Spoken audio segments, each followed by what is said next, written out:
So hello there and welcome back to a brand new episode of the DNF1 F1 podcast, the show where we talk all of the latest news, gossip and events in the world of Formula 1, and we relay that back to you, our listeners, for your listening or viewing pleasure, depending of course on which platform you choose to follow us on. And guys, we have just seen a climactic finish to a Grand Prix that a lot of us were expecting chaos, quite frankly, for good reason from what we saw last year. However, we can honestly say that it was a thoroughly enjoyable Saudi Arabian Grand Prix with plenty to talk about, which was eventually won at the death by the World Champion Max Verstappen, finally laying down his first marker of the season at the expense of his newfound rival Charles Leclerc in a titanic battle, and we're certainly going to get into all the finer details this weekend, and of course some of the details that are definitely worth talking about that were off track over the course of the weekend.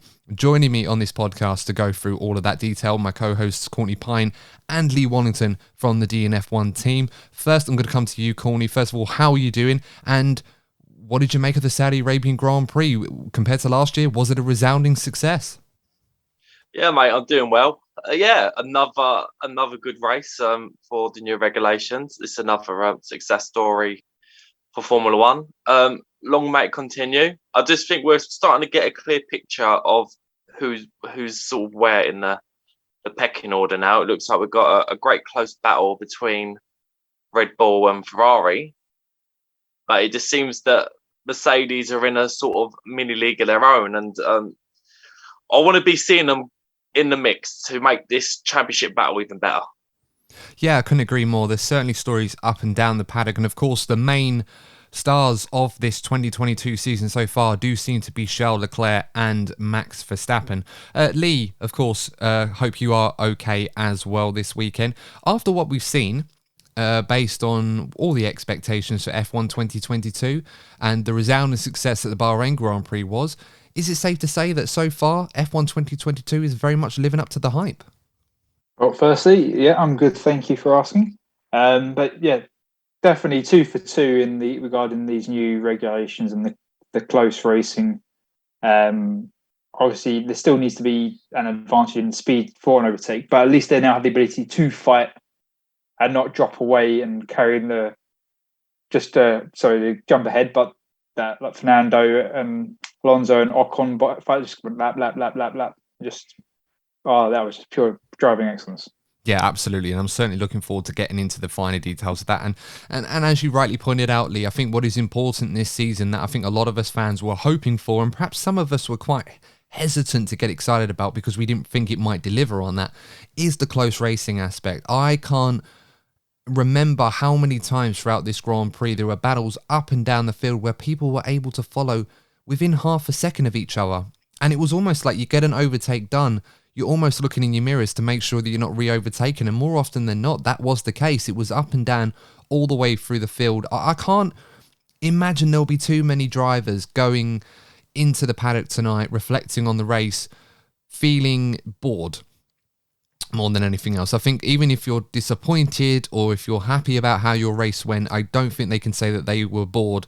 Perhaps George Russell probably being the only one. Yuki Tsunoda. Yeah, Yuki as well. But then, well, I don't know. I think Mick Schumacher might have enjoyed that. Of course, we'll get into why that was.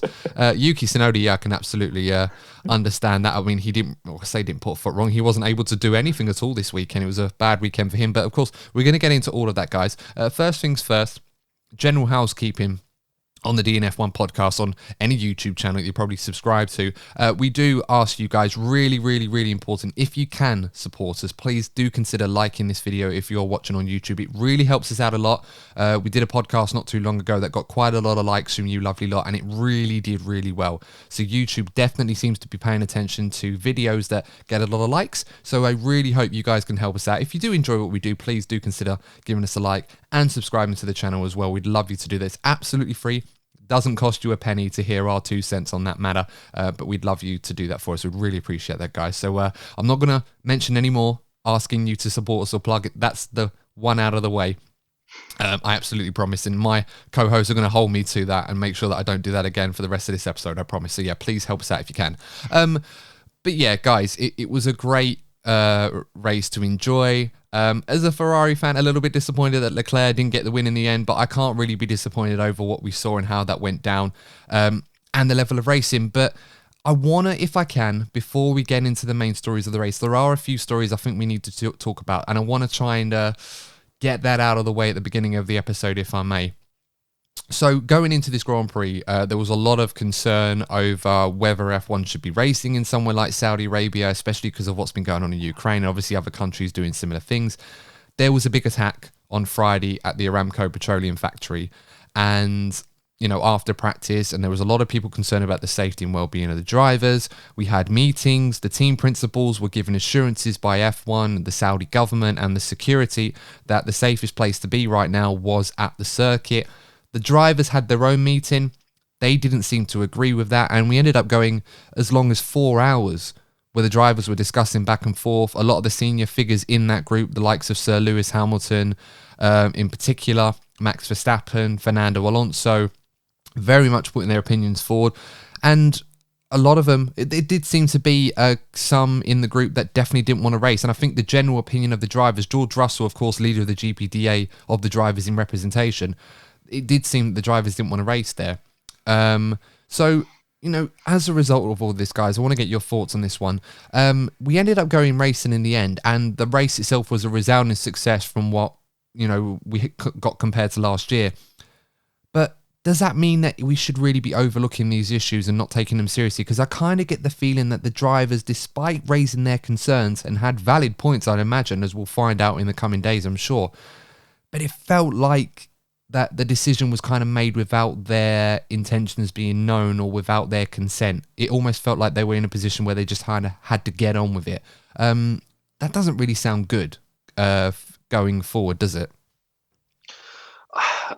When it comes to the relationship between, the bosses of F1 and some of these countries, I don't want to sort of single out any countries in particular. I'm going to try and keep it as vague as possible. The only country I'm going to mention is Russia. I think what happened with Russia is a prime example of a slight horrible feeling in the gut that we get surrounding a sport that we love. Now, it's no secret that eyes have been on Russia for the wrong reasons for quite a few years now, and F1 have had no issues with having a race in Russia.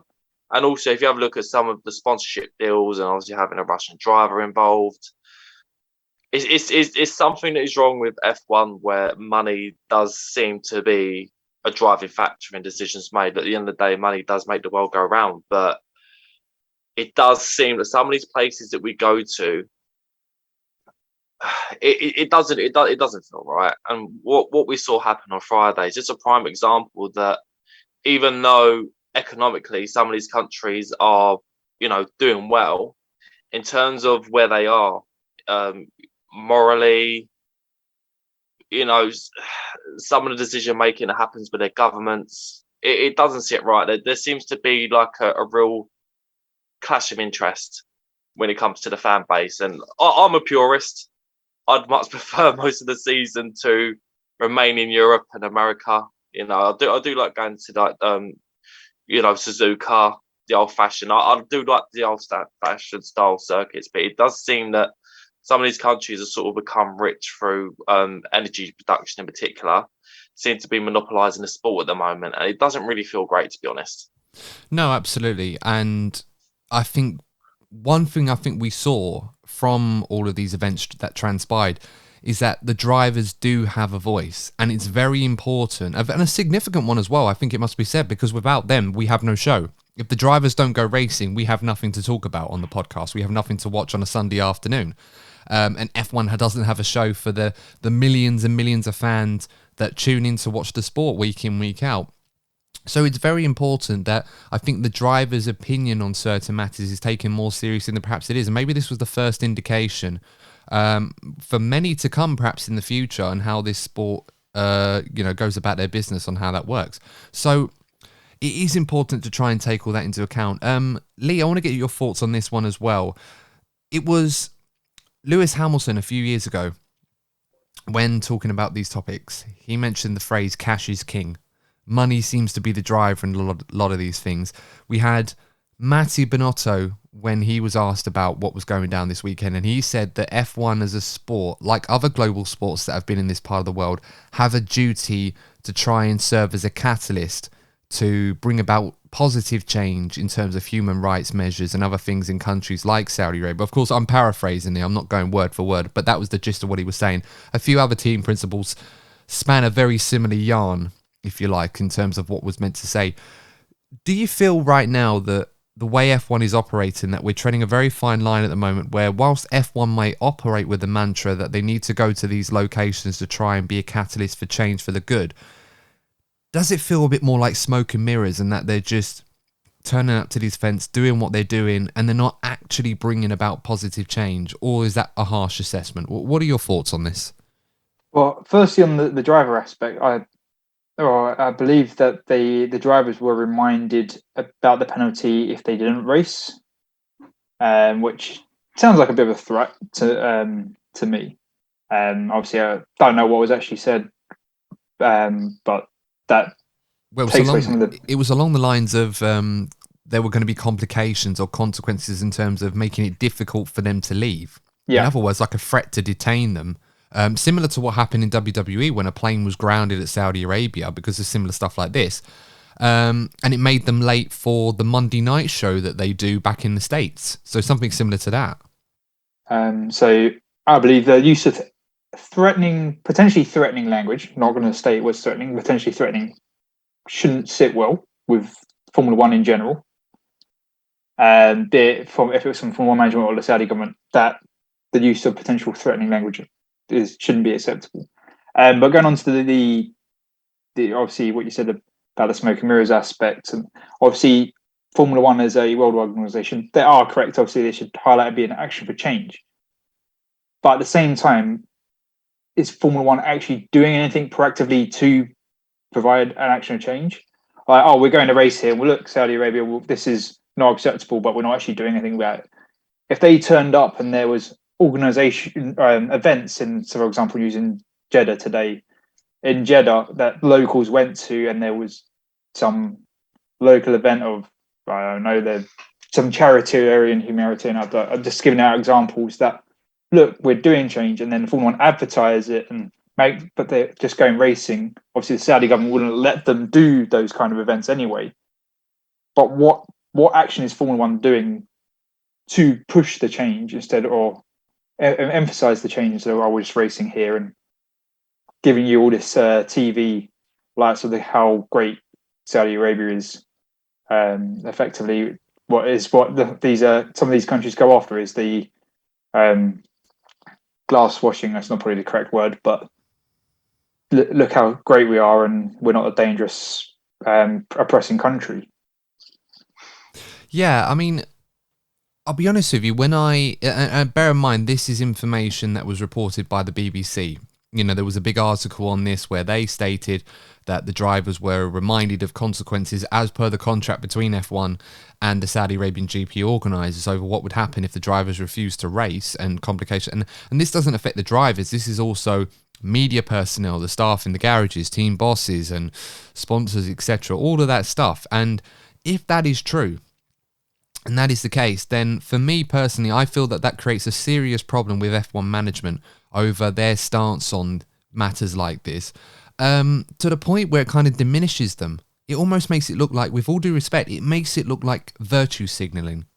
And for those of you that don't know what virtue signalling is, it's basically the equivalent of when there's a big problem that's happened around the world somewhere, and whilst people have the best intentions, and I'm not mocking anybody that does this, you know, because I'm sure people do things in their own way, but it's people that go on social media and, you know, put something up to say they're showing support for something, and then 3 days later, and then do absolutely nothing other than that to make it look like you actually care about something, and then you'll take it down as a PR thing afterwards and just carry on about your business as if it never happened.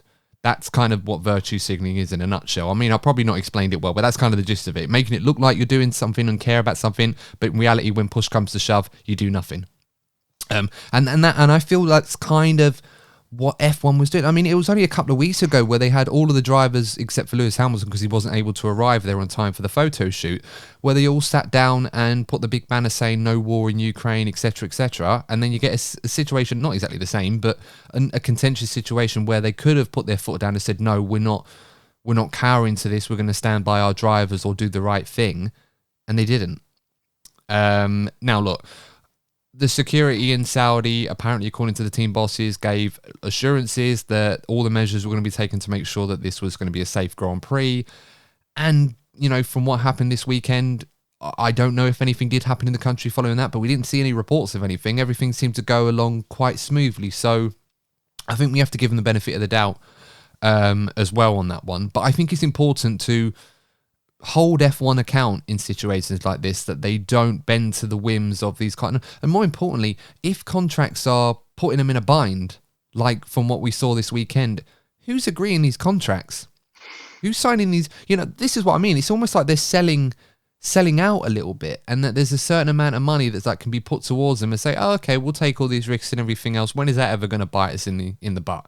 And then this weekend happens, and it's like, oh, well, we got an uncomfortable... The drivers obviously don't seem to be subscribing to that way of thinking and that business plan that F1 seems to be operating on. So, look, don't take what I'm saying too serious on this one. I'm just putting my 2 cents based on what information I have on this one. I'm not saying that F1 aren't doing the right thing. Maybe they were in a situation, I don't know. But based on the information that we were all presented, a lot of fans, including myself, were very unhappy at the way that the drivers' wishes didn't really seem to be taken into account. It felt like they were being fallen on deaf ears almost. So, yeah.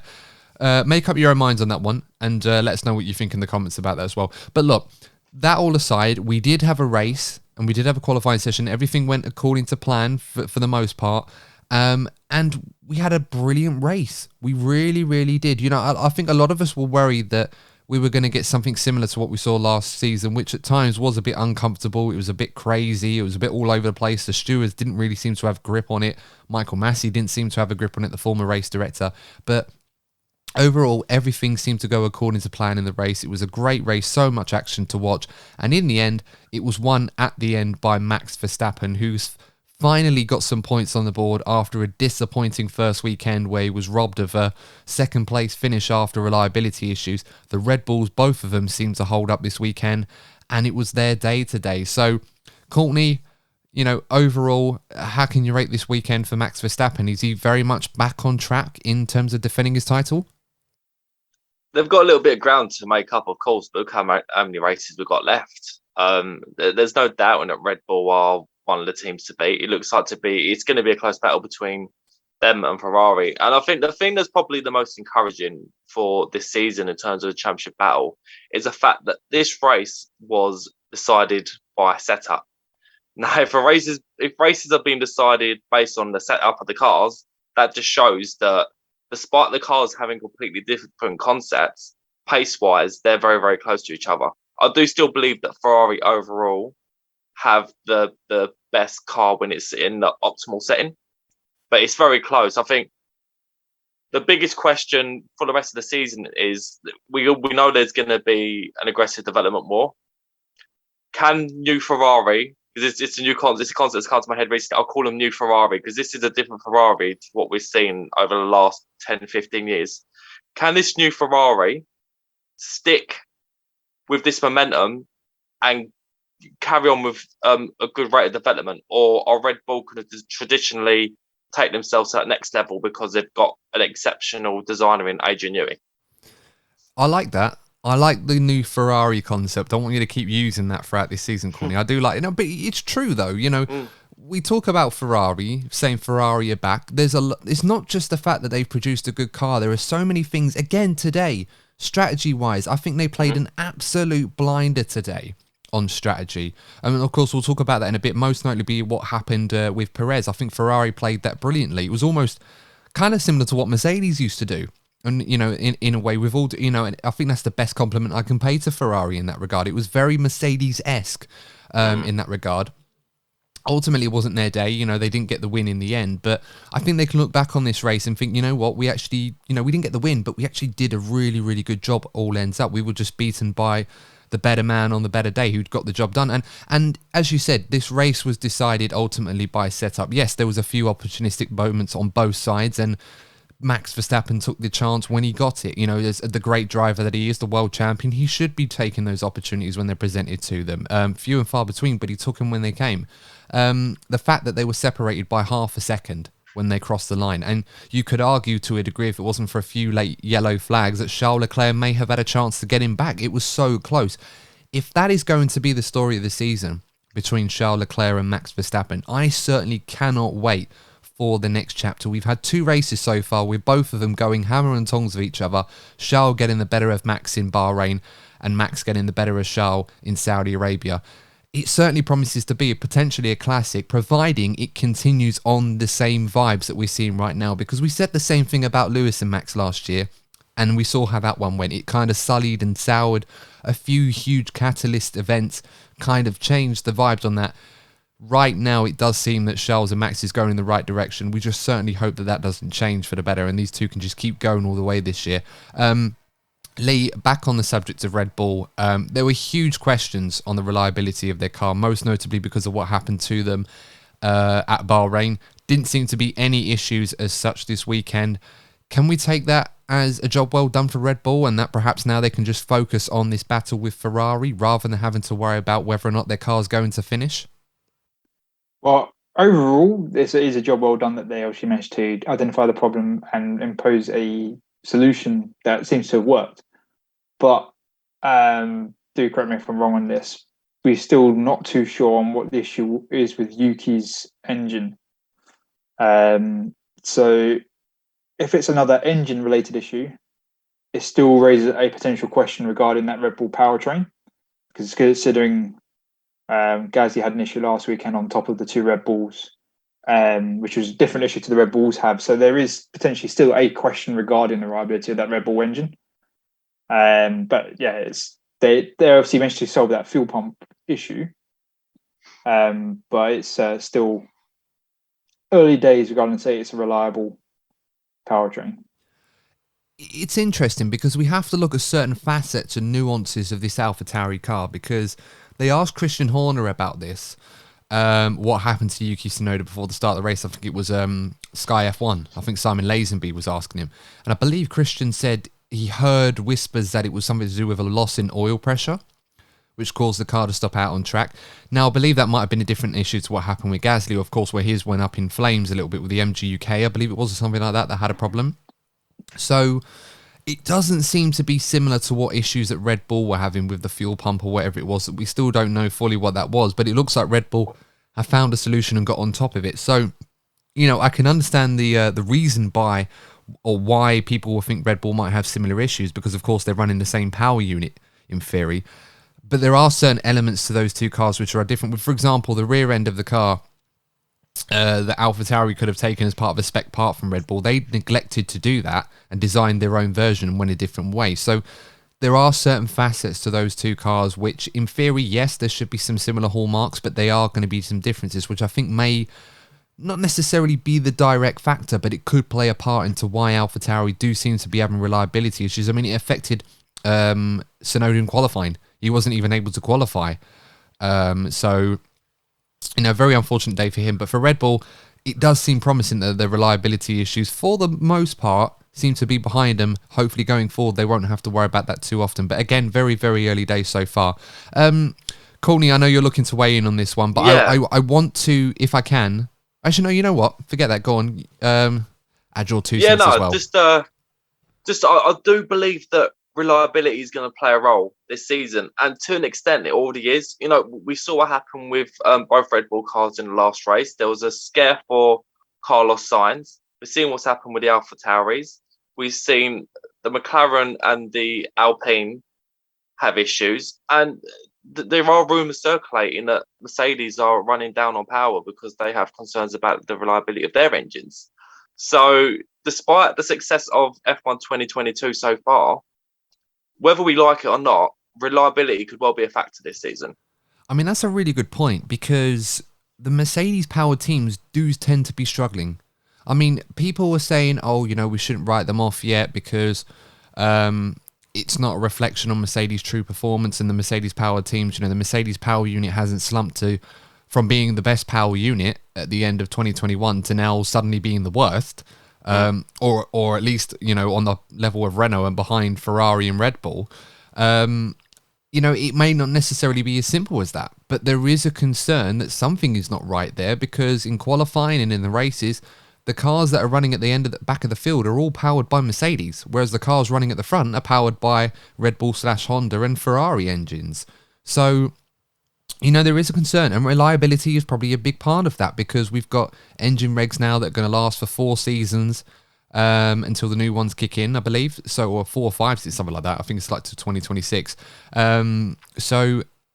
are in a situation where they have to get reliability right, and it may come at a price in terms of performance. I mean, in the straights, Mercedes were down about 4 or 5 Ks on Ferrari. They were about 15 Ks slower than Perez when he was doing his pole lap, which is, that's like DRS versus no DRS, that difference. And just to have that as raw power is phenomenal. So certainly questions need to be asked on the reliability front and how it's affecting some teams. And again, we had overheating issues. Are there problems for some of the teams in terms of their packages? Have they gone too far? I mean, Lee, what are your thoughts on this one with reliability? Seeing as Courtney's brought this up, and it's a valid topic to talk about. We saw Fernando Alonso having issues today. Valtteri Bottas had to retire the car because it was overheating there. Alonso, I think on his dashboard, it was saying cool down, meaning the car was obviously too hot. Hülkenberg had problems in Bahrain for this similar issue. And of course, Ricciardo had problems today as well.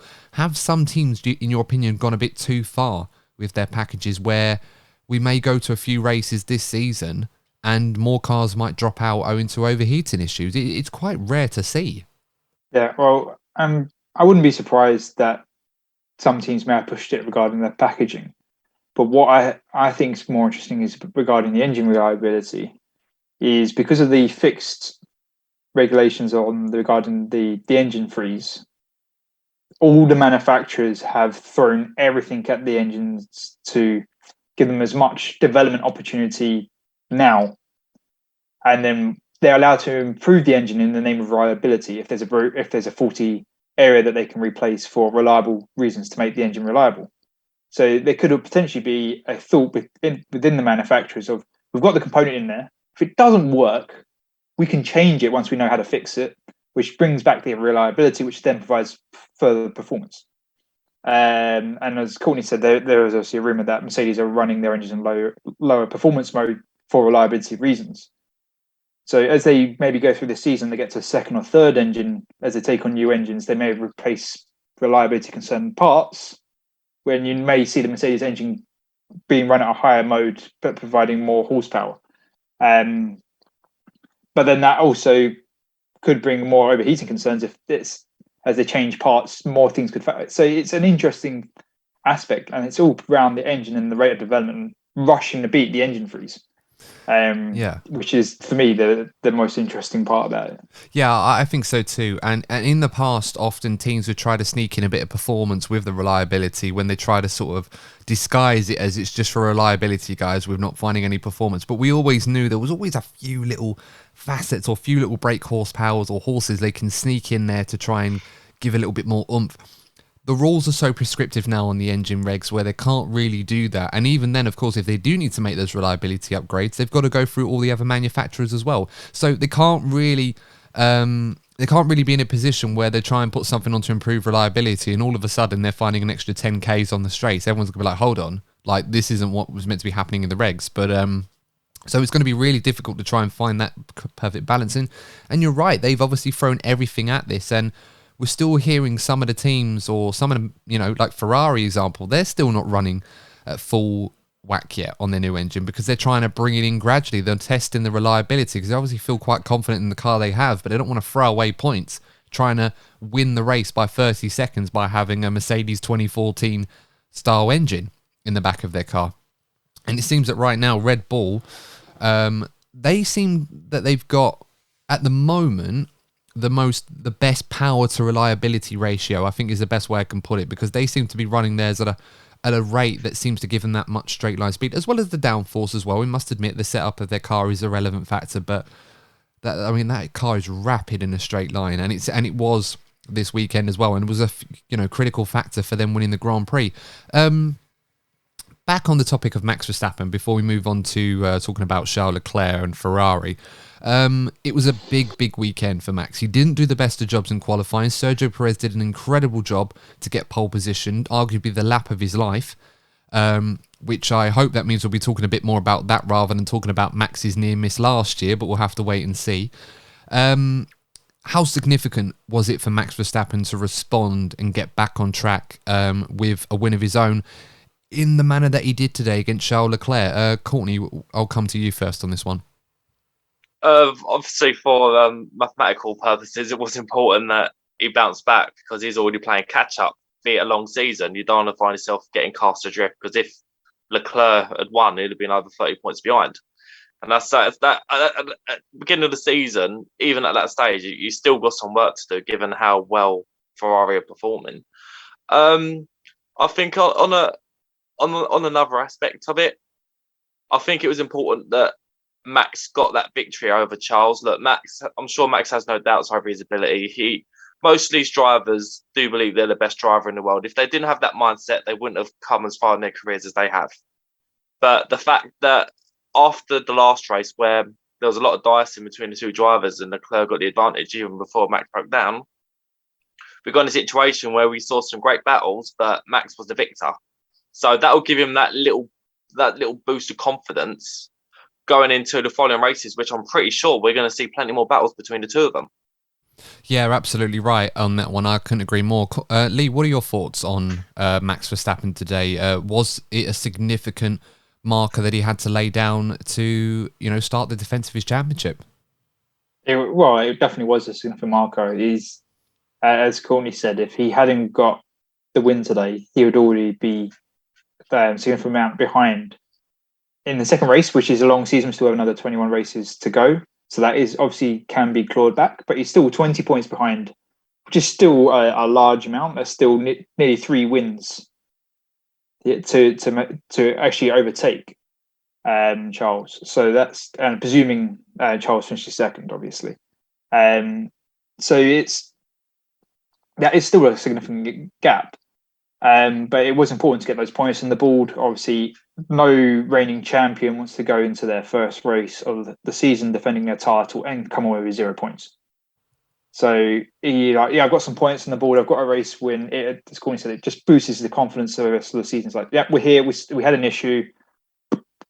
We still got 21 races. I can win this. And that's going to elevate Max's confidence going forward. Yeah, it very much seemed like a champions-like performance, because I think there were a lot of moments in that race where it felt that once Charles Leclerc had got ahead and was maintaining that gap, it was quite similar to what we saw between Max Verstappen and Lewis Hamilton last season, where Max seemed to have the edge on Lewis in the first sector, which gave him enough of a gap to try and preserve that lead and keep Lewis out of DRS. And of course, very similar to what we saw last year, we had a virtual safety car in, and the cars were allowed to go again just after the first sector, which is where Leclerc would normally build up the time. He wasn't able to do that, and that allowed Max in the same way that it did Lewis the season before. And obviously, like great champion Lewis Hamilton took the advantage and took the opportunity, and Max did the same thing today. So I think it was a very important duel between the two of them, and this time Max Verstappen got the better of Leclerc, because I think on commentary, I think it was Jensen Button on Sky F1 that was saying this, that Charles Leclerc was driving so well, so brilliantly, and it seemed like so far in this battle, he seemed to have Max Verstappen in his pocket or covered off. And that's a huge statement. We're talking about Max Verstappen here. I mean, never mind the fact that he's world champion. This is a guy that very, very, very rarely comes off second best in a duel like this, let alone for the second time in a row. So it was a huge, huge statement for Max Verstappen. He really had to get the job done today against Leclerc, and I think he did a great job to take the opportunity when it mattered. You know what? That's an example of what we should be expecting for this next generation of drivers. I said in the last review that there's a lot of history between them two in the junior karting. And these are the two drivers that, with the right packages, are going to be expected to define this generation. So if we continue the way we are, there's going to be so many more battles like this to come. And I do feel that out of all the drivers on the grid, particularly when Lewis retires, I feel that Charles Leclerc probably has the most talent in his armory to challenge Max over the course of a season. Yeah, absolutely. I thoroughly enjoyed it today.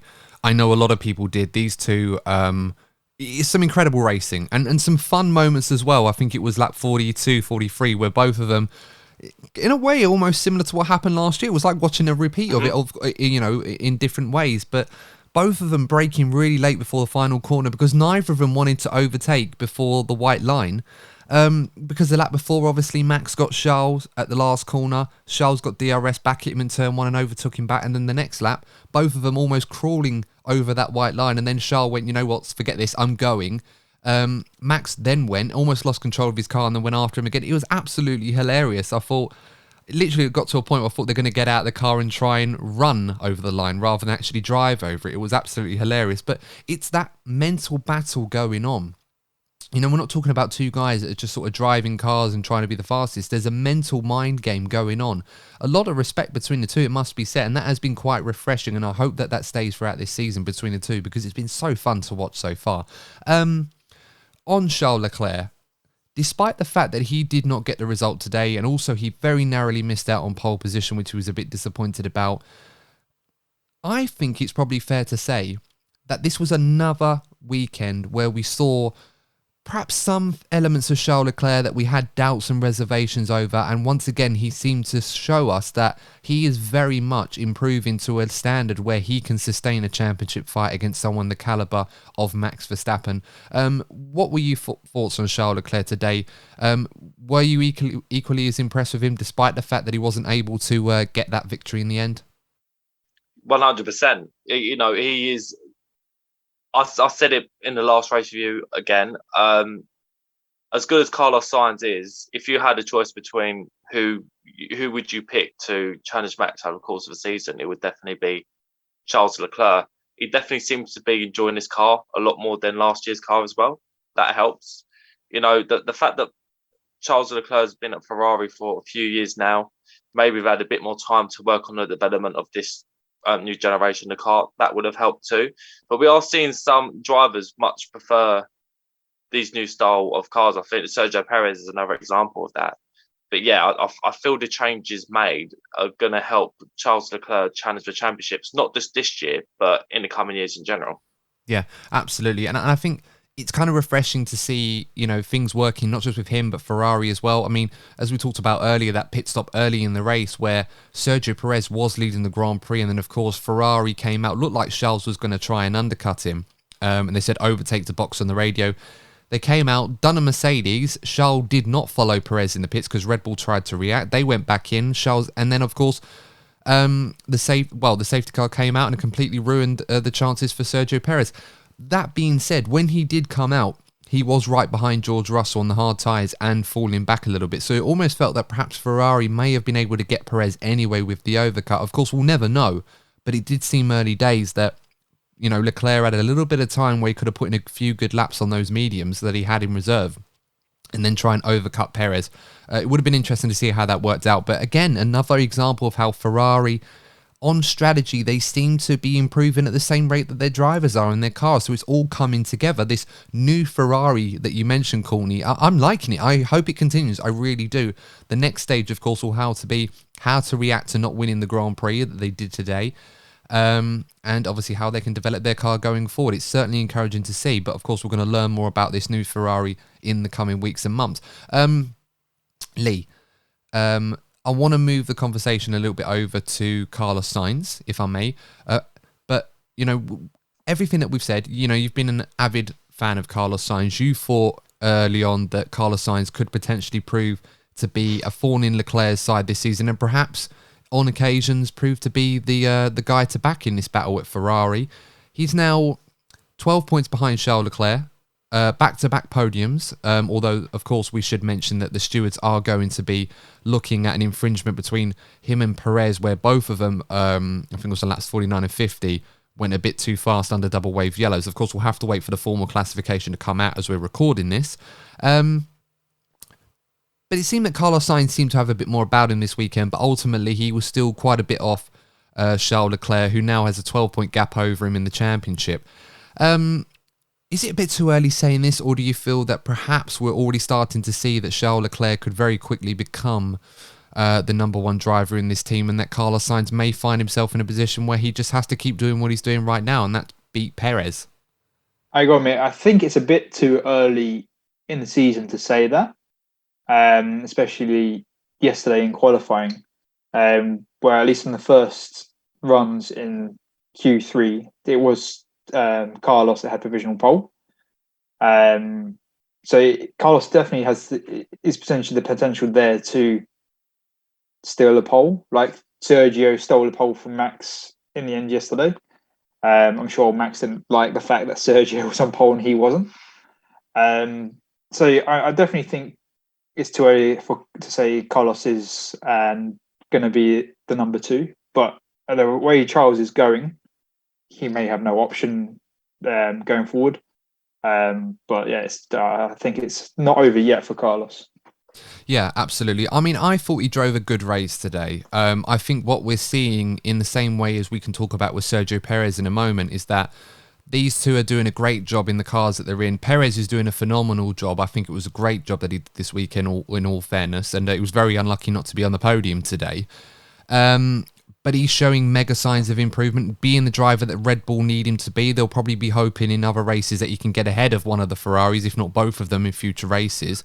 But we're seeing both of them now being eclipsed to a degree at early stages by the two candidates so far for this World Championship.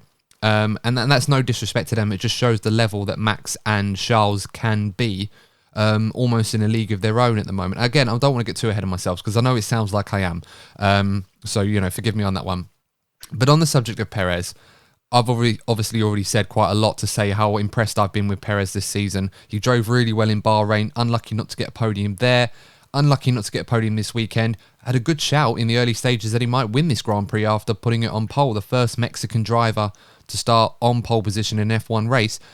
How have you rated Sergio Perez so far, guys? Is it important to note that perhaps, because this is a new car, Max doesn't have that advantage of previous knowledge, and that Sergio has been able to find those small increments of performance that Red Bull needed him to find to get himself in this hunt? And for me, I feel like he's in there now. So what do you guys make of Perez? Courtney, what's your thoughts? Yeah, I think you put it, nicely, that he's becoming the driver that Red Bull wanted him to be when they first signed him. I remember in 2020, Adam, we were constantly rabbited on about Red Bull. Please sign Sergio Perez. Please sign Sergio Perez. It'd be criminal if F1 was to lose him. And the biggest bow to the biggest arrow to Sergio Perez's bow is the fact that he can look after tyres better than most drivers on the grid. I remember. I think it's last season, Lee. We were talking about how Perez could have an advantage over Max when it comes to tyre preservation. It is definitely a big strength for Sergio Perez. And if Red Bull developed a car in a way that Perez has had a say in how they want the car to go, then I'm not saying he's going to be beating Max over the course of a season, but he's going to be able to help Red Bull when they're going to need him. They're going to be in for such a tough season because they're not just up against Charles Leclerc, they are up against Carlos Sainz as well. And we've seen how well Carlos Sainz has been performing over the last few seasons. So Red Bull are going to need both drivers in the race. Last season we said about how both Sergio Perez and Valtteri Bottas didn't do enough for their respective teams over the course of the season, and I do maintain that thought. But so far this season, both drivers of both teams are doing a phenomenal job overall. Yeah, and, with Sergio Perez, it is an element of luck. He did a solid job in Bahrain, as I said, unlucky not to get the podium. Ultimately, what cost him today was the safety car. Never mind the fact that Ferrari almost did him on strategy in terms of forcing him in earlier than he would have liked. The safety car was what ruined Perez's chances at a win today or a podium. Because even when Carlos Sainz came out after his pit stop, literally was only just about ahead of him up to the safety car line, which of course Perez eventually have to give the place back. I know people were saying, he should have done that during the safety car. I don't think they were allowed to do that purely and simply because Carlos Sainz was not allowed to overtake under safety car. So I think they had to wait until after they went back. And then of course Red Bull instructed Perez to let Sainz go through. As the stewards have kind of tweak the regulations to try and encourage the teams to try and figure it out amongst themselves before they have to get involved, we would have seen that under scrutiny, but ultimately we didn't have to in the end. It just felt that Sergio, he was very, very unlucky today. But as we were saying, this is kind of where Sergio needs to be. And I think there are going to be other days this season where if he keeps doing what he's doing, he's going to find himself ahead of the Ferraris or on the podium and doing the job for the team. And ultimately, that's kind of what Red Bull need him to do and might get him that longer term contract that I'm pretty sure he's currently looking for right now. Lee, if you were Christian Horner or Dr. Helmut Marko and you had to rate Sergio Perez's performance so far this season, how would you rate him? I think they would be very pleased at how Sergio has driven the first 2 races of the season. I mean, if it wasn't for that safety car, obviously you don't know what could have happened regarding the Ferrari strategy, but it could have very easily been Sergio was to be the leading driver in the championship in points. Even if he had won the race or if he finished second, if Charles had got past him, it would also be an interesting scenario if Red Bull instructed Sergio to let Max past.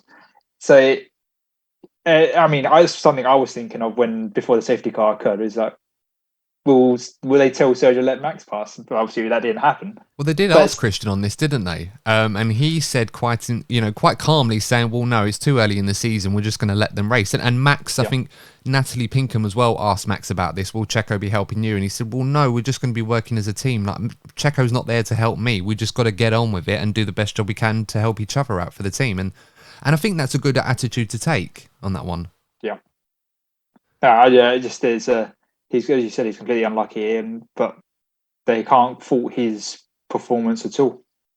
No, neither can I. I've been thoroughly impressed with his qualifying performance. I mean, Checo in the race has always been pretty solid anyway, whether he's there or not. And so far, he has been very much there with Sainz, Leclerc and Verstappen. It's literally the 4 of them separated by less than 10 seconds, which is actually a pretty good showing for them at the end. And hopefully for that can continue between those 4. That's what we want in Formula 1. We want all 4 of them going for it, and hopefully you see a couple of Mercedes cars in there as well. Speaking of which, let's move on to Mercedes, and the sigh there from Courtney kind of says it all. A very mixed bag today. A very mixed bag weekend. On the one side of the garage, we had George Russell, who did a great job in qualifying, getting into P6 in a car that I thought would probably struggle around this circuit. And it did prove to be that Mercedes weren't having it their own way and that they were looking over their shoulder more than looking ahead at the likes of Ferrari and Red Bull this weekend. But overall, George Russell, probably the only person this weekend that you could argue that actually completed the race today, will say, well, that was a bit more like a Sunday afternoon drive more than a Formula 1 race. But nonetheless, I think it's fair to say I was very impressed by George Russell this weekend. You know, good qualifying and consolidated that with a very solid P5. He was a long way ahead of everyone behind him, albeit he was quite a bit away from those ahead of him. So, guys, what did we make of George Russell? I feel like I was more impressed by him this weekend than I was in Bahrain, with all due respect. What are your thoughts, Courtney? Yeah, I'm not surprised that George is performing at this level. I think it's I've been a big fan of George Russell's for years. He's been a part of the Mercedes family, and he's just gone like he's been, he's been a part of he's been a part of the team for years, and it shows. He's a part of the family. He has a good working relationship with Lewis. It's just a real shame that they don't have a car, because I'll tell you what, if you used to throw George Russell and Lewis Hamilton in the mix of those 4 guys at the front, we'd have a phenomenal season. And I'm sure people listening are like, biased, British fan, they just want them to have the best car. Trust me, there is that element to it to an extent. But also as a fan of F1, come on, if you had those 6 drivers going at it every single time, it would be an absolute stonker of a season. So, you know what? Come on, Mercedes. Where are you? Let's be having you. Let's have a 6-way battle. Oh, I really wish I could put in the Delia Smith clip from that Norwich game, from that Norwich game and against Watford all them years ago. Yeah, absolutely right, mate. I couldn't agree more on that one. And how dare you for backing the British drivers? How dare you? Yeah, backing the home Awful. Drivers. Disgraceful show of patriotism. Honestly, I'm disgusted. You should support a foreign team like I do. Embrace your Italian friends and support the Scuderia. Lewis Hamilton fanboy, Adam. Don't forget fanboy. I get it. Honestly, As I said, I think Mercedes have been singing the praises of George. Whilst, in a way, I do hope Mercedes do find their way back up to the front sooner rather than later. I don't think this is necessarily the worst thing in the world for George Russell right now, where the pressure on him is not going to be as intense to be competing for race wins or regular podiums as, is expected at the likes of Red Bull and Ferrari right now, and would be at Mercedes under normal circumstances.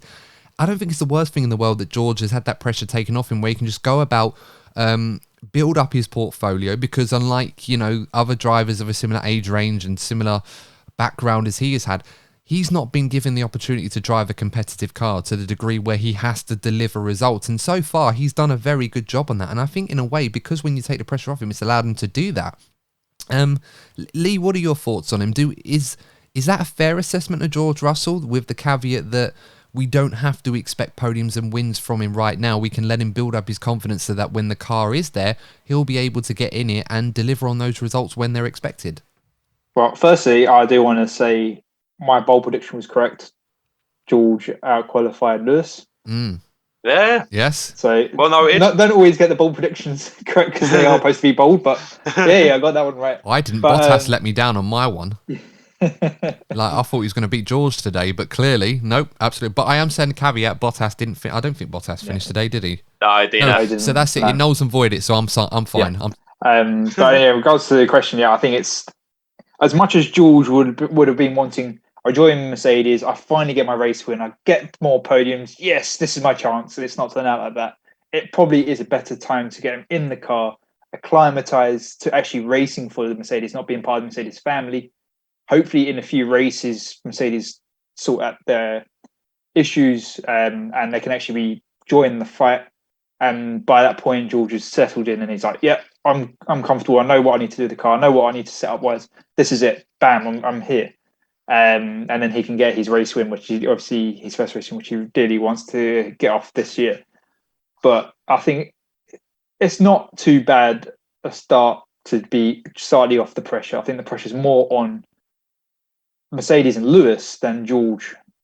Mm-hmm. And agreed. Works in George's favour.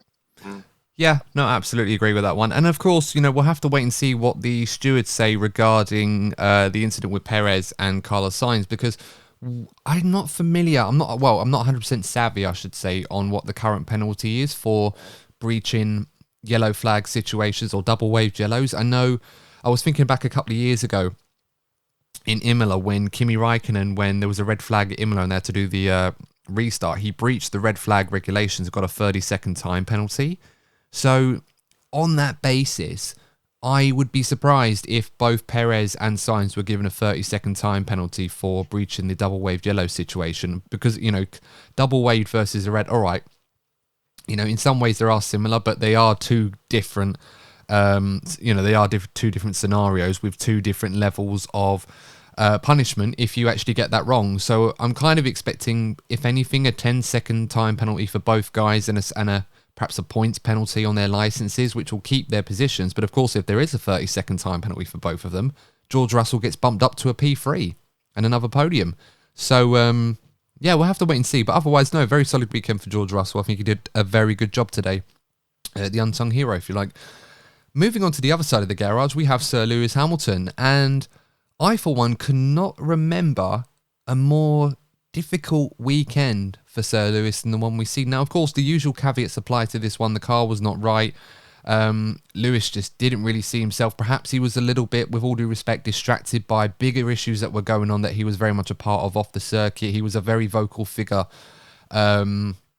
with the drivers' meeting before the weekend. And of course, Mick Schumacher's crash, he was very worried about him. He even went to visit the Haas motorhome to make sure that Mick was okay.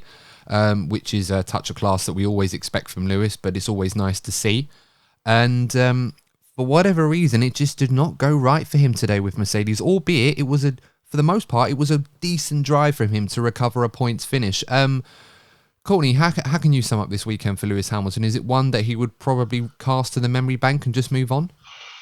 Yeah, it was. The best way to describe Lewis Hamilton's weekend was all over the place, to be honest. It's no secret that Mercedes are trying to address their struggles by treating these sessions, practice, qualifying races. They are treating them as an extension of testing. So that's why we're seeing this experimentation with setup, and it failed big time. Particularly in qualifying. We always expect Lewis to be, on point with the qualifying, but he has developed more as a driver. Understanding that the points are won on a Sunday, so they've obviously tried to use a setup that was suiting more in the race. But to be that far behind the teammates, it's never a good look. But the race itself, he did well. All things considered, he did really well on those hard tyres. But yet again, Mercedes don't seem to make safety car calls. And they don't seem to get the call right. Now, I think both the team and the driver were responsible for what happened there. But they always seem to make the mistakes when it comes to the safety car. And it's something they need to address. They did well to get a podium last week.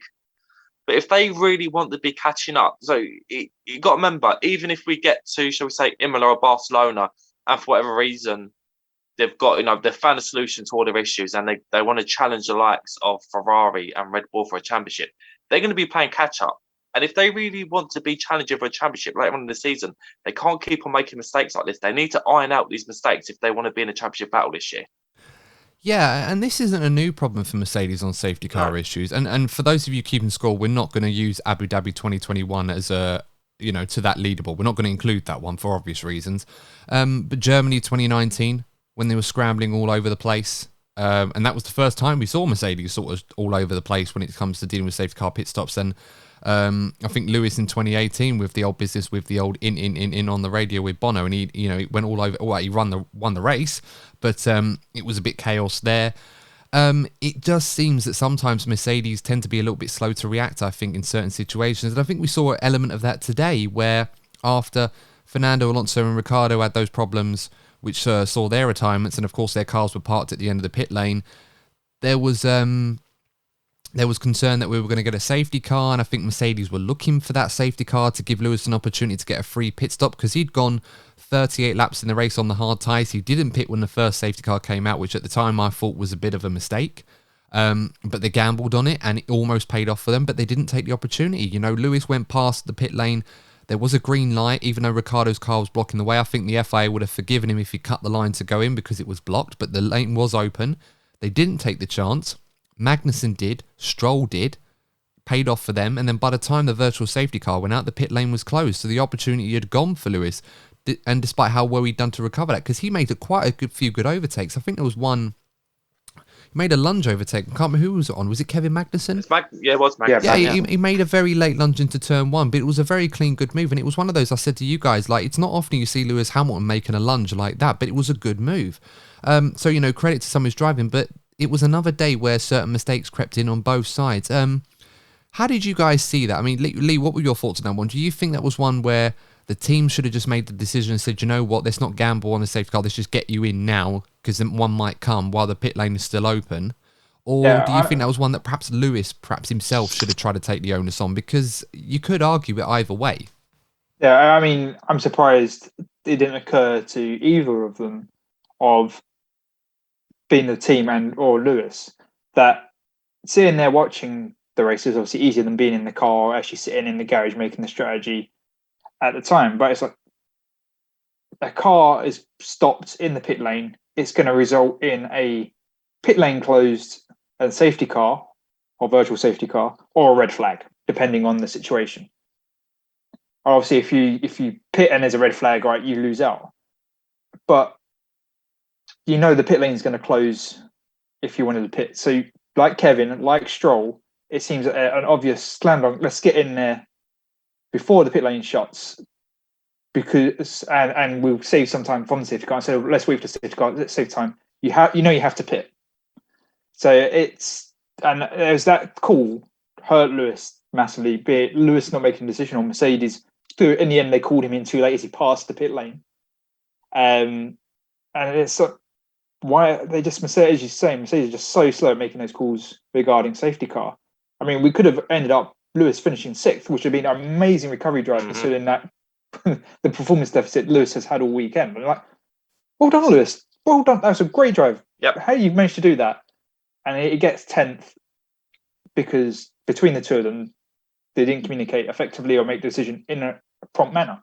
And that's both their faults. Yeah, I don't know if you can really lay the blame on one side in this situation. No. As I said, P6 was on the line for Lewis there. I think it was very much there, and it would have been a great recovery, all things considered. I don't think he looked anywhere near like he was going to end up in P6 this week today. And if he perhaps pitted at the time Magnussen and Stroll had, he probably would have got it, maybe more. He might have put his teammate under some pressure at the end. We never know. But that's a really good point. I think because... And I bring this up for a good reason, because we talk about last season, the Russian Grand Prix. Lando Norris didn't really follow the instructions of his team, or it was a bit all over the place. He gambled on the weather holding on, and he didn't, and it threw away the chance of getting a win. And then Lewis Hamilton and Mercedes, for some reason, Mercedes seem to have better insight on this one than McLaren. I'm not quite sure why, because everyone has the same weather radars. It's just how they interpret it. All that side. But Lewis listened to his team. They made the call. And Lewis was sceptical, but they brought him in, he listened to him, and it won in the race.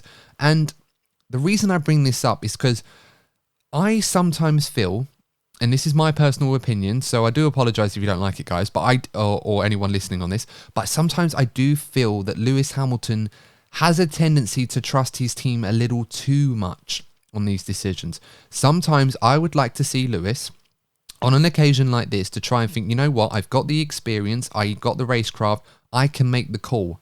And maybe he does sometimes, but I just felt on this occasion, this is one of those where perhaps it was like a Sebastian Vettel 2018 moment. Seb makes the call because Ferrari are incompetent and he needs to make the call for them.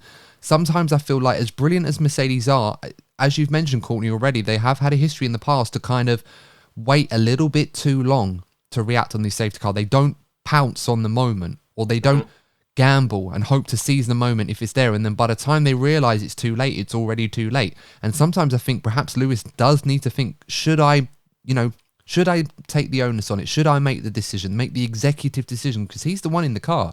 If he comes into the pits, they're not going to sit there and go, oh, sorry, we didn't expect you. They're just going to have to deal with it. What are your guys' thoughts on that? Do you think that's a bit harsh, or do you think perhaps maybe Lewis should consider in future taking those opportunities if they come, or just rely on what the team say to him? It's one of those things that it's a debate that we're probably going to have about most drivers at some point, and we have done in the past. I think we was talking about Max in the last review about his relationship with his team. Given where they are performance-wise, I do think they are going to have to take some risks. And this could be the type of season where Lewis might have to do it more often, because right now they're not there on pace. They have to take risks in order to get optimal results. So it was different last season, because where it was a tight championship battle, there had to be that trust in the team, even though previously they have made mistakes. But yeah, I definitely feel that there should be a change in mindset from Lewis. We've seen him stay in before, because he always goes, his tyre preservation's on a different level. So we've seen him sort of undermine what they said about pitting, because he said, no, you know what, I still got some life in the tyres, I can stay. He's good on that sense, but you're right. When it comes to safety cars, or those big changes, like we saw in Hungary, like Hungary last season, it became a meme. Absolutely, it did. It became a meme. So it is that. I think that's the one element of. He doesn't have many flaws, Lewis. Let's be honest. I think he says it always. He's broken every record he could possibly break. But if you was to pinpoint one thing, I find not tedious as such, but the one thing I go, why? Throughout his career, it has been around safety cars. It's something that is always, even in 2020. It's such a dominant, flawless season. But if you have a look at some of the down parts that season, it was to do with when 2020 when he went into a pit lane even though it was closed.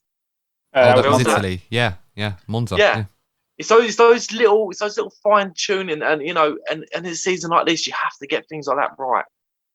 But those are the ones that seem to punish him. It's not the ones, because you can see in the past, other drivers make a mistake and they can get away with it. In Lewis's case, for whatever reason, no matter what car he's got or how well he's driving, he always seems to be punished when those mistakes happen. And they're rare, but they do seem to cost him. It's bizarre. It really is. But, it was just one of them weekends, I guess, for Mercedes. Like Toto Wolff said before the race, it was on setup, it was an experiment that went wrong. And I thought, wow, this is Mercedes.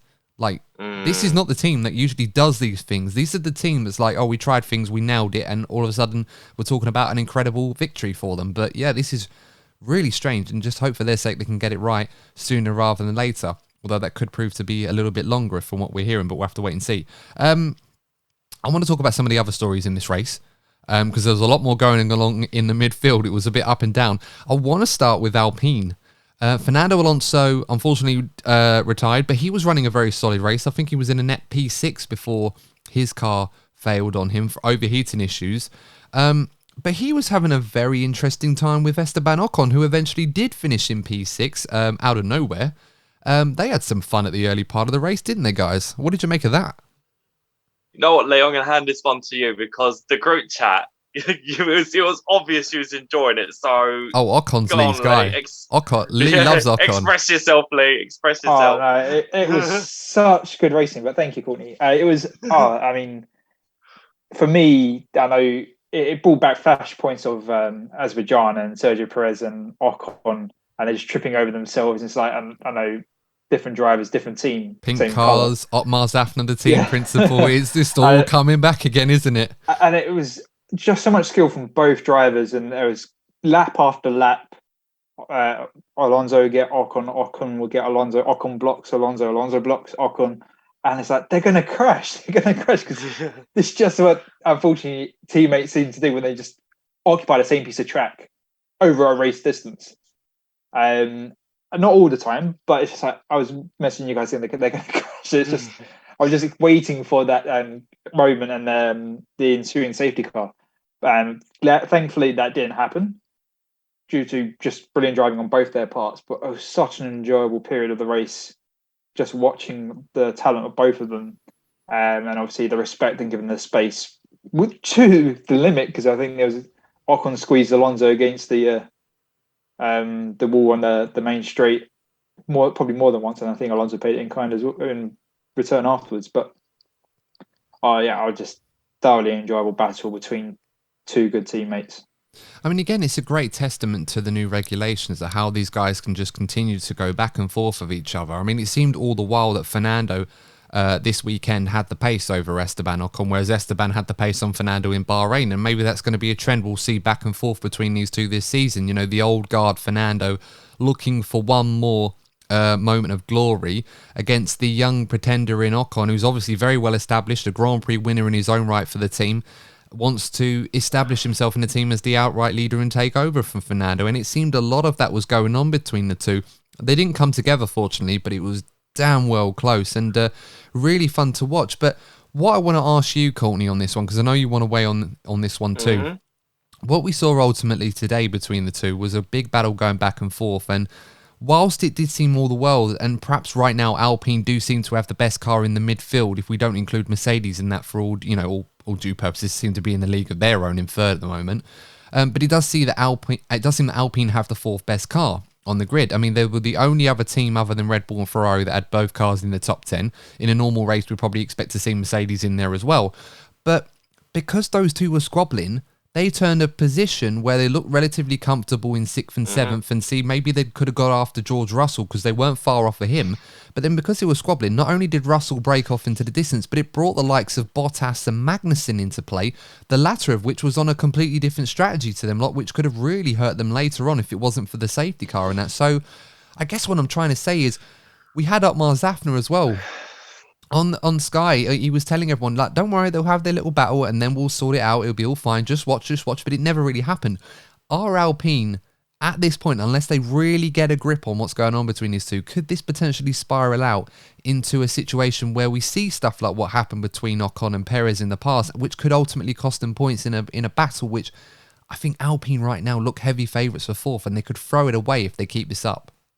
Okay, Adam, I've got several points. I think, first of all, if you sort of look back on the last 2-3 minutes, the way that all three of us were smiling and laughing, talking about an F1 race, this is exactly what we wanted from these new regulations. So it just shows how far F1 have come with this. And you know what? It just makes our jobs a whole lot easier. It makes it a lot more enjoyable to do. And it just shows that the fan base are enjoying it a whole lot more.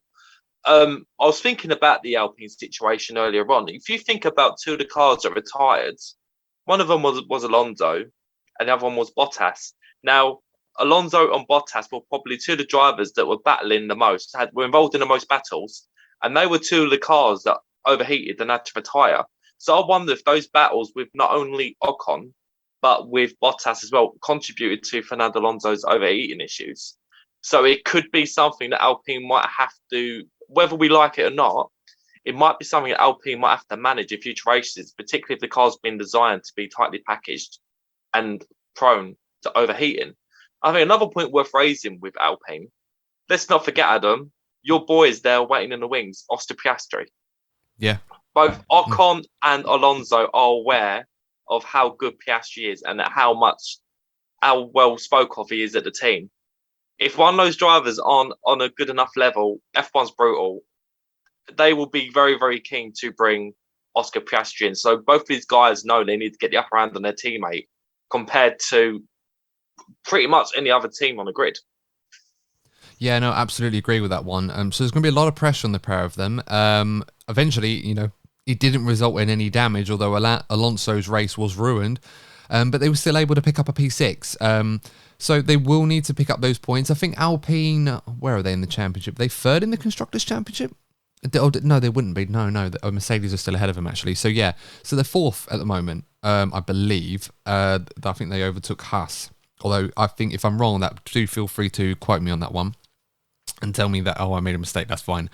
But, yeah, there's going to be some vital points that are going to be thrown away potentially as the season goes on by Alpine if they continue with this. So they do need to get a grip on it. But you know what? I, for one, am thoroughly enjoying this inter-team rivalry between the two. I think it was one that was going to happen at some point, and they haven't really waited long. There was a lot of respect between the two in Bahrain. It was quite easy for Ocon to get the better of Fernando.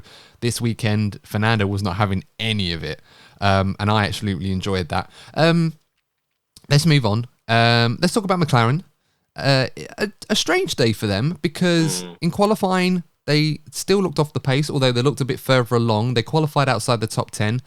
Ricciardo looked like he was nothing to show, to write home about, but he was beating Lando and he was doing a very good job until he had those issues. And it was a very similar story to what we saw in Bahrain. So even though Lando Norris did a great job to take advantage of the opportunity, and he said, before the race that opportunities will come and we need to be ready to take advantage, and he did that to get a good P7. I mean, that come out of nowhere. It's a good job for Lando. But I want to talk about Danny Rick. As I said, first two races, on pace alone, he does seem to be at the very, very least up there with Lando, even though the car's not performing as well as they would like and may continue for a while. I mean, that's got to be good news for McLaren. At least they've got two drivers at the moment that seem to be on par with each other. Because right now, that's what they needed from Danny Rick. They needed him to up his game.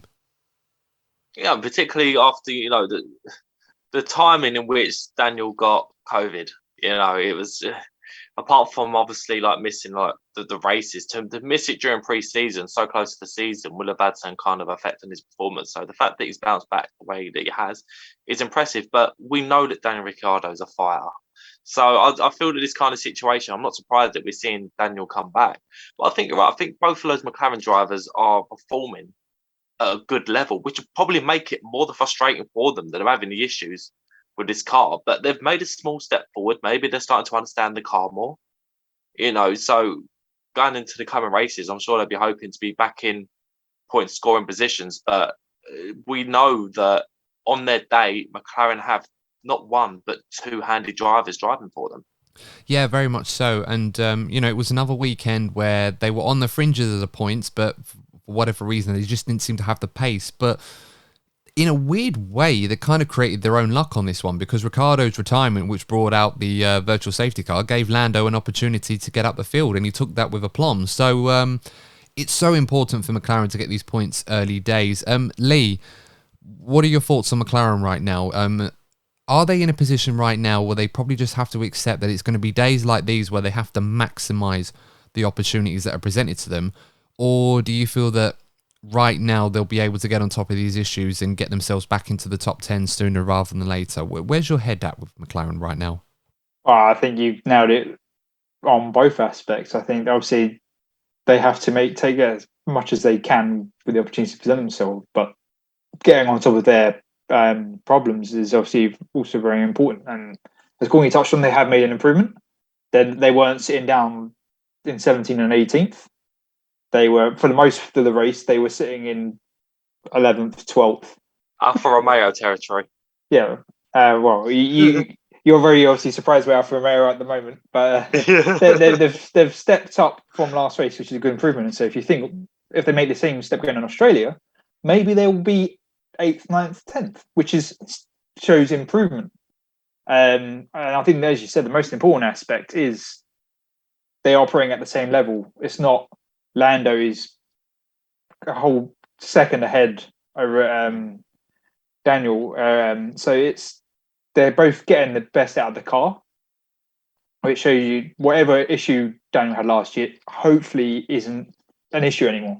I.e. the brakes. The way this car has been built, I know McLaren had the issues with the brakes, but Daniel's use of how he's driving style, it does promising for when McLaren get into their car. Yeah, no, it's a good point made there on that one. So we'll have to keep an eye on McLaren. But the good news, I suppose, they can take from this is that Ricciardo seems to have upped his pace to the point where he's on par with Lando. And as I said, before his retirement today, he was beating Lando once again. So it's certainly a positive signs for Danny Rick. And hopefully he might be able to get some points as well as Lando did today. So no, good job from Lando as well. Must be said, he took the opportunity when it came. And McLaren will be pretty happy about that. Brief note on AlphaTauri. Pierre Gasly, unfortunate to have retirement in Bahrain, but this weekend, it was a more quieter weekend from Gasly. He fell away at the start of the race, lost a few places, might have had an issue. I think Magnussen and Hamilton got past him relatively quickly. His race was rather quiet. I think it was just one of those that went about his business and then ended up in P8 at the end of it, so I think he'd be relatively satisfied with that. I think the concern for AlphaTauri will certainly be the reliability aspect. They're the team that seem to be struggling with it more than anybody else. Yuki Tsunoda, other than practice, hardly did a lap at all after practice, really. His weekend was practically over in Saturday morning. So that seems to be the concern for AlphaTauri right now. Do either of you guys have any confidence that they're going to get on top of this really soon? Because this is quite a problem for them. I think it was a drivetrain issue for Tsunoda in qualifying, and I think he might have had similar issues in the race as well with the engine, obviously the lack of oil pressure. It does seem that AlphaTauri are more of a qualifying car as well, and that's another thing worth noting. They seem to qualify well, particularly Gasly. But 2 races in, I know it can change, but right now it seems like they qualify well enough, but they fall away in this tight midfield battle. And if they don't get on top of it, they can find themselves falling down the pecking order. Yeah. Lee, did you want to add anything on AlphaTauri before we moved on? Well, I just say with AlphaTauri, as I mentioned earlier, I think as you said, it's reliability, but I think maybe it's the engine or it's packaging around the engine. But that car is not completely happy regarding this reliability. So you think 2 races and it's had 3 different issues affecting both drivers, mainly around the engine or the powertrain itself. So there are some concerns on that. Yeah, and for both drivers for different reasons with their own futures, the last thing they want to be dealing with is the reliability issues. I mean, you've got Gasly on one side who's looking potentially to try and get back into the Red Bull fold or maybe make himself an attractive commodity in the future for other teams looking in, and reliability issues aren't going to help him even if the car's not that good. So he could do well without not being in the spotlight. He needs to be showing what he can do on this season to keep himself in that frame. And the last thing he probably would want for his own selfish reasons is to see Sergio Perez up in his level as well for the Red Bull team. So obviously that's not going to help him either. And then you've got Yuki Tsunoda, who's obviously trying to preserve his career in Formula One and stay within the team. Had a solid weekend in Bahrain, and the last thing he's going to want to do is not being able to consolidate that this weekend with reliability issues. So it's definitely a real problem for AlphaTauri. Hopefully for their sake they can get on top of that. Let's talk about Haas. Haas, the superstars, the rock stars from Bahrain. Bit more of a somber weekend for them. Bit back down to earth. K-Mag, decent in qualifying in the top, just outside the top 10 though, must be said. But he was able to get the points this weekend. I've got to say, I think they were a little bit lucky this weekend. I think strategy-wise, they missed the boat on the first safety car. I think that's when they should have pitted Magnussen, because he was battling away with the likes of the Alpines and Valtteri Bottas at the start of the race for P6, and then completely went the wrong way on strategy. Ended up racing Hamilton, which I don't think they would have expected today.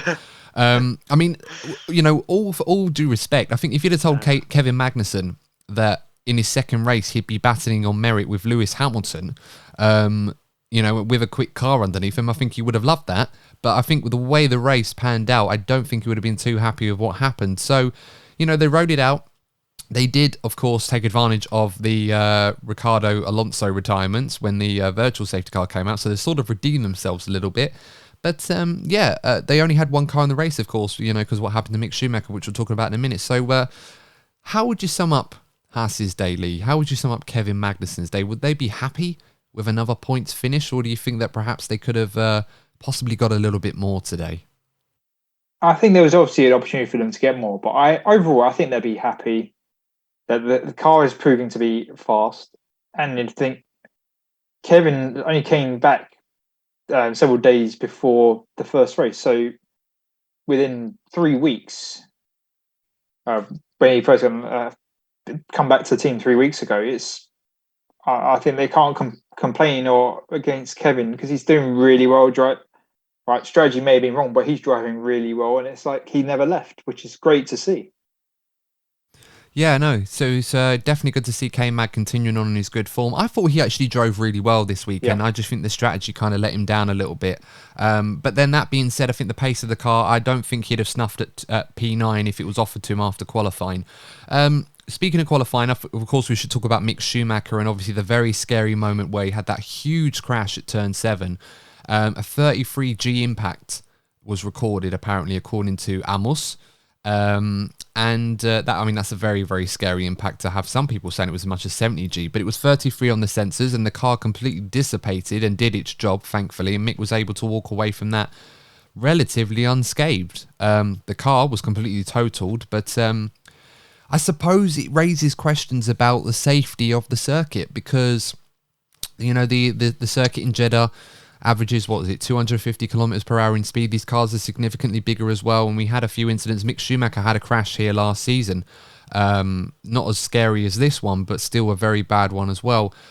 Are there genuine concerns, guys, that the circuit itself might not necessarily be fit for purpose in terms of preserving the safety of the sport? Because it's a fun circuit to watch them go hell for leather on, but it certainly seems to create more risks than perhaps it's probably worth. What are your thoughts on this? I think particularly at this day and age, I think health and safety is as important as ever. I do feel that all things considered, and what we raised at the beginning of the episode, it wouldn't surprise me if we didn't go back to Jeddah next season. It just seems to have a lot of problems. Like even if I can't see it happening, but I feel there's a situation where they need to iron out these issues, or F1 simply don't race there. And it just goes back to our point that F1, the people at the top of F1 need to make bold decision making. Whether that happens or not is the real issue, because that could have been anybody it happened to, and it could have been worse. We saw there was a clip of Charles Leclerc checking up on Mick Schumacher, and just as he drove past, you just saw like a tire rolling across like that narrow high speed part of the circuit. And you think if he was close to another driver, that could have been so much worse.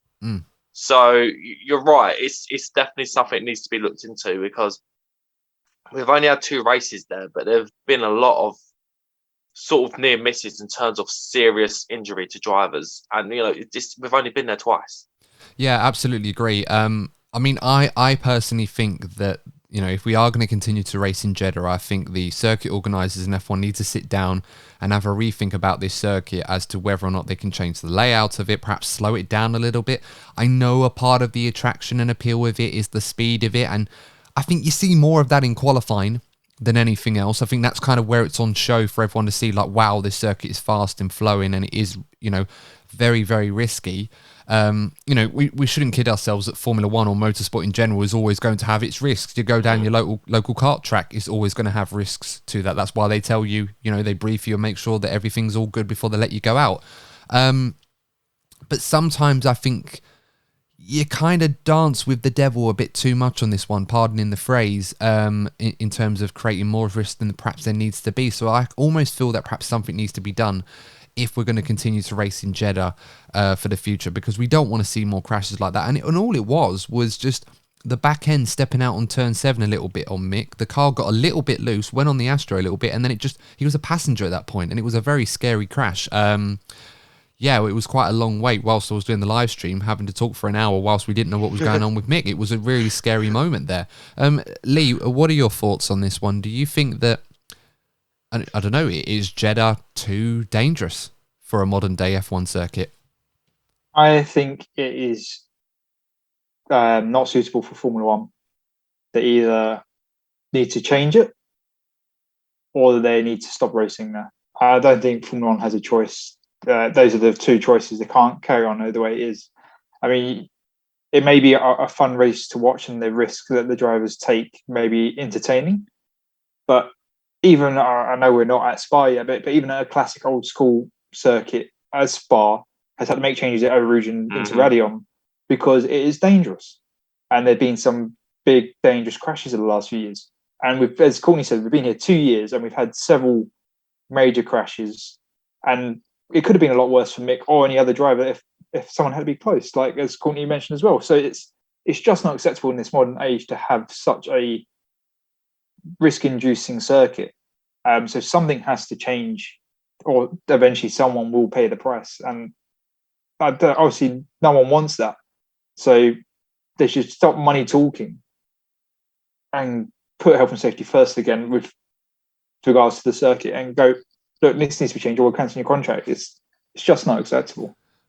Well, this is it. This is kind of echoing what we were talking about earlier over F1, in a way ignoring or not taking seriously the voice that the drivers have, and that it might lead the drivers to have to do something drastic. I mean, how many times have we seen in history of F1 where drivers have raised their opinions or concerns about something, and then it's completely ignored or overlooked, and then something tends to follow that's quite dramatic as a result of it, and then all that's left to say is, oh, well, we learned a lesson. Well, that's not good enough. Like, how many more times do we need to take unnecessary risks to put these brave men and women, not just, the men, the women drivers as well. We saw at the W Series what happened at Spa-Lee, and you pointed out Raidillon and Eau Rouge, the changes that, they're making to the runoff area there to prevent more incidents. And you feel like, well, is that enough? Do we need to change the layout of the circuit?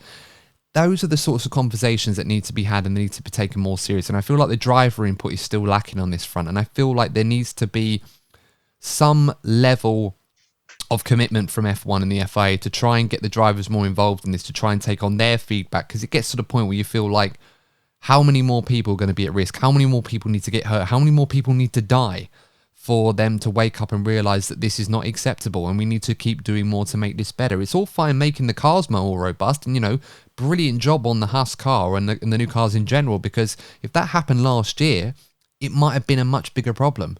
These cars are able to take more of an impact than the previous ones. So, that's great, but that doesn't mean to say you can rest on your laurels and think, oh, well, a Formula One car can throw itself into a wall at nearly 200 miles an hour and the driver will walk away. That's not always a guarantee. I do want to add, Adam. I mean, we're what is it?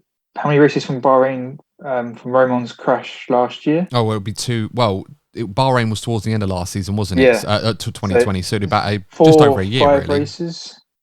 Yeah, something like that. So even if you say it's 4 or 5 races, and we've had 2 crashes that could have ended up with potentially, worst case scenario, 2 fatalities, more Roman than Mick, regarding obviously the scale of Roman's accident.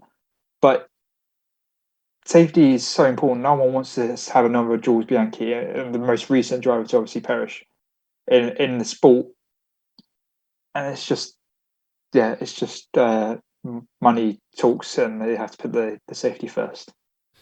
Yeah, absolutely. I think F1 need to put their money where their mouth is on this one, actually start, making the sensible calls and at least listening to the drivers a little bit more and be a bit more proactive than reactive, I think is the best way to put it. Let's move on to Alfa Romeo. Courtney, normal service resumed for Alfa Romeo. No points on the board for them this weekend. I'm sure you will be absolutely devastated with that one. But, not for the lack of trying, I must be said. I think I want to mention Valtteri Bottas. He looks like he's loving life there. It's really good to see Valtteri Bottas have that new lease of life. What version of Valtteri Bottas are we having? Is this Valtteri 4 or 5.0? What can we agree on? What version of Valtteri are we at now? Should we say Valtteri 11, given that's where Alfa Romeo usually finish? But it is like a Nah. Come on, let's be. It's for Valtteri. We've got to do Valtteri justice. How about Valtteri 7.7 after 77? Is that right? Yeah, let's go for it. I like Valtteri 7.7. He sounds like a very sound guy and great race driver. I like Valtteri. Valtteri 7.7 seems to be loving life despite the retirement. It'd be interesting to know whether, it goes into like one of the debates. I think we did an episode like Would You Rather episodes, and it'd be interesting to know. I wonder if Valtteri would prefers racing for, this new project where he's looks easily to be the number one driver. He has a sense of freedom. I wonder if he prefers this than racing, yes, at a race winning car, but knowing he wouldn't have a realistic chance of winning the championship. Because he does seem so far to be loving life at Alfa Romeo. Yeah, no, absolutely. I couldn't agree more with that. I mean, he qualified well this weekend, P8. Did a good job there. I mean, there was a time where he was almost at the very, very front, almost in P5. He was very good. Didn't quite beat George Russell, as I boldly predicted that he would this weekend, with some level of conviction. But, what do I know? I'm just a fan. Adam in the mud, if you like. But he did a good job this weekend. He's very unlucky that his car overheated by the looks of it, and that the problems, I'm sure Alfa Romeo will sort of disclose that in due course. But it was another solid drive from Valtteri. He was battling away with the Alpines. He was having some fun battling away with Magnussen. And for the most part, it did seem like it was going to be him versus Alonso for P6 before both of their cars literally went up. Well, not went up in smoke, but both of their cars retired for the same reason probably. So, very disappointing for him. But overall, another solid drive from Valtteri Bottas. And once again, qualifying seems to be as special skill set once again coming to the fore. So yeah, Valtteri 7.7 gets a big thumbs up despite not finishing today. Guan Yu Zhou, P11, made a few mistakes for track limits, I believe it was, or something like that. Got a 5-second penalty for that. Then went into the pit lane to serve his penalty, only for the penalty to not be served correctly, which I can only imagine is that the team either forgot to serve the penalty before they started the pit stop, or they did it too soon. And, I mean, you can sympathise with the driver, but that's a sort of mistake that a team of any professional motorsport team should at least not be doing. So, Lee, what did you make of that, really, for Guan Yu Zhou? And it cost him points because he ended up P11. So, what a shame. Yeah, I think it was they hadn't served it properly, because I'm sure they waited. I presume they just got the timing wrong. It's such a disappointing thing from a simple operation. I mean, it's a rookie error, isn't it? Yeah. It's like, I don't know what, it's unspeakable how they can mess that up, because it's such a simple thing of stop go. It's on the stopwatch. It's probably more fancy that it's Formula One. They're going to have some fancy mouse clicking software and automatic, but it's just unspeakable how silly it is to fail, because whatever reason regarding their timing, it's just I'm lost for words. I mean, it seems a bit silly, doesn't it? Because it's like, I mean, I don't know what they use to do the timings for it, but I remember before, you just have a guy standing there next to them, like with a stopwatch, and go, right, ready, and they're all literally build of anticipation, ready to grab the car and do their job. And then after he does it, it's like a tenth or two, he gives a bit of a buffer to make sure they don't breach the rules. And it's like, what's wrong with a simple solution? You could just get a guy going 1 Mississippi, 2 Mississippi, 3, just something. I don't know, but it just seems very, very amateurish, and it's cost them points. In Guan Yu Zhou, or Zhou Guan Yu, I should say, all right, fair enough. He shouldn't have got the penalty in the first place. We should put some of the blame on him for getting that in the first place. But the fact that, he's so close to getting points after all of that, it's just disappointing. But other than that, they did roll Alfa Romeo, but they've got nothing to show for it through their own incompetence and mistakes, really. That's just the cruel reality of Formula One. So we've got to be equally cruel in our assessment, I suppose, of them, because we can praise them to the heavens when they're doing well, and they did very well last weekend. But this weekend, it's kind of the 2021 Alfa Romeo that we hopefully want to see the back of a little bit, I should say. Courtney, you want to weigh in on your new favourite team? Yeah, I think the biggest question for Alfa Romeo, and it applies to several teams, has been one of them as well. Are they going to be able to stay in this position given the development? I'm not overly optimistic that they will. I see the likes of McLaren. If Mercedes get the grips of their apparent reliability concerns and running down on power, if Mercedes manage to optimize the power of their engine, they might be one of the teams that start to slip behind. So I think that's going to be one of the questions coming from both Haas and Alfa Romeo.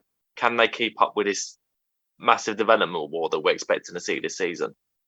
Yeah, and that is pretty much hitting the nail on the head. You know, when they're in a position where they can score regular points over their rivals in the midfield, they absolutely have to maximise the opportunity because it may not last. And that's the reality of Formula One. You really need to... It's why Alpine was so good last year.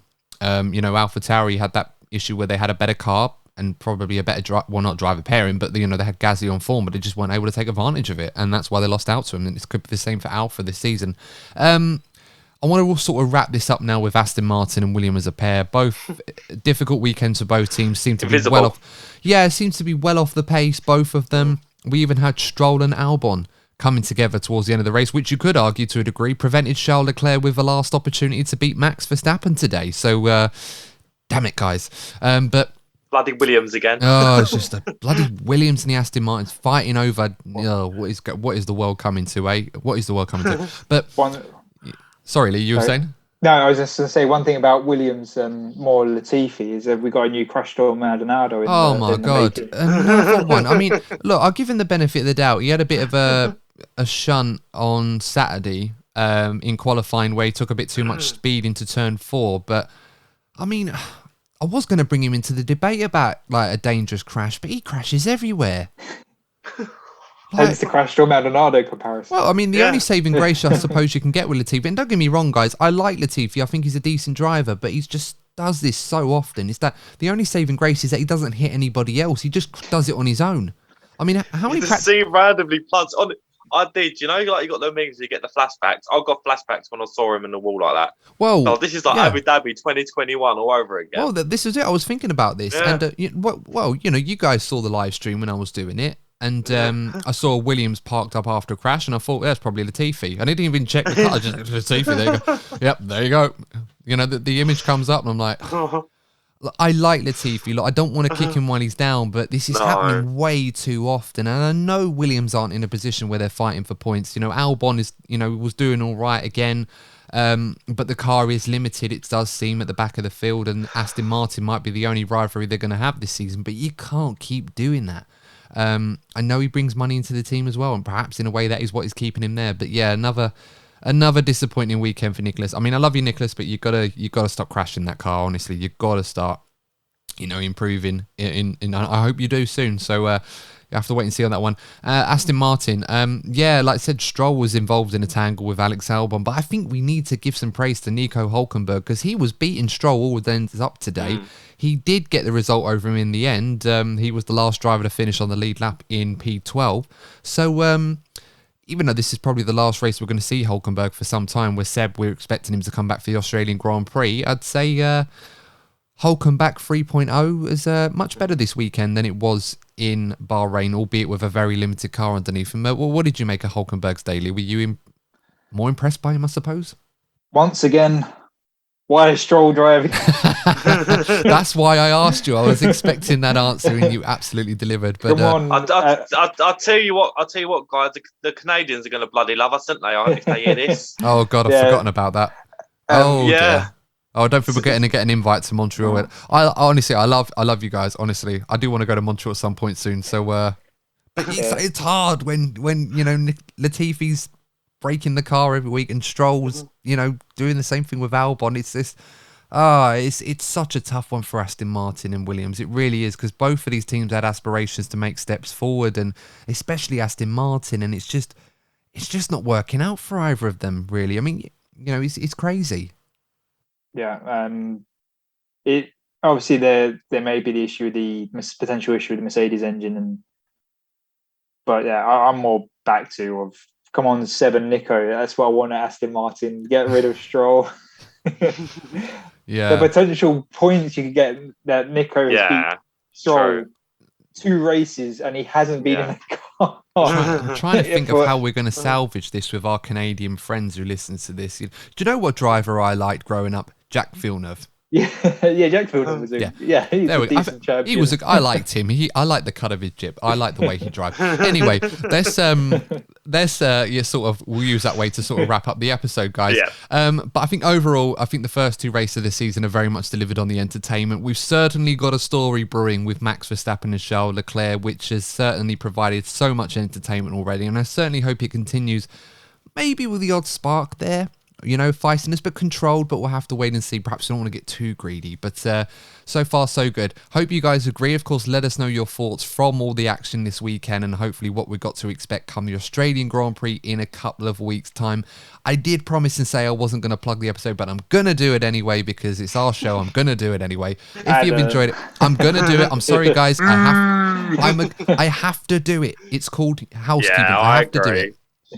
Anyway, guys, if you've enjoyed this episode, please do consider giving us a like if you're watching it on YouTube and consider subscribing to the podcast. If you are listening on the audio format on any other podcasting platform that you enjoy, of course, you can give us a nice 5-star review if you're able to. And if you do, we will read out the best 5-star reviews on the podcast as our way of saying thank you to you lovely lot.